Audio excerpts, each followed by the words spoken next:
Bonjour les amis, bienvenue à la clinique du droit présentée par Gaba Inès. La critique qui dit ce que le droit prévoit face à certaines réalités de la vie. La clinique qui ne raconte pas des conneries. La clinique qui conseille des attitudes juridiques à adopter face à certaines réalités que nous vivons dans nos sociétés. Dans cette vidéo, je vais vous annoncer une très bonne nouvelle. Et mes chers amis, l'Afrique. Vous devinez ce que je veux dire?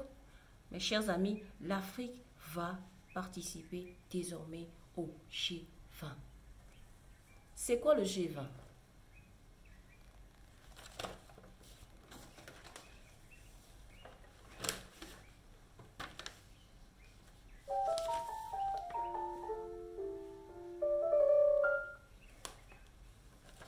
Le G20. À la COP, ce sont les décisions que nous prenons, des décrets, des règlements. Mais au G20, nous pouvons nous asseoir avec des bailleurs de fonds pour parler des choses très importantes pour notre économie, pour nos projets, parler de finances. Alors,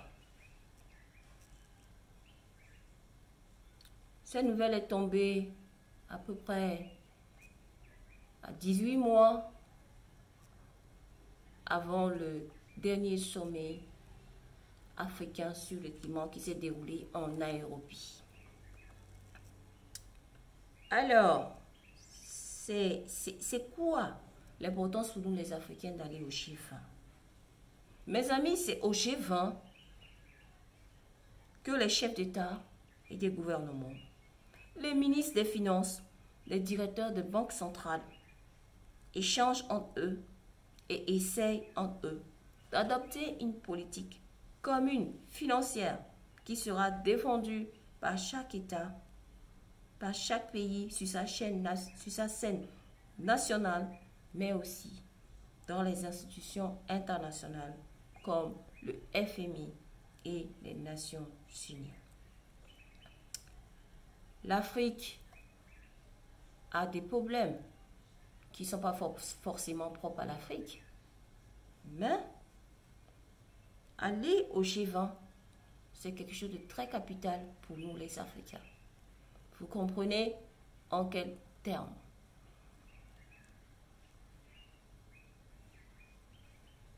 En matière de climat, par exemple, l'Afrique, elle est victime, mais n'est pas forcément responsable des problèmes climatiques. Elle est victime des problèmes climatiques. C'est ce qui a été ressorti de la COP 28.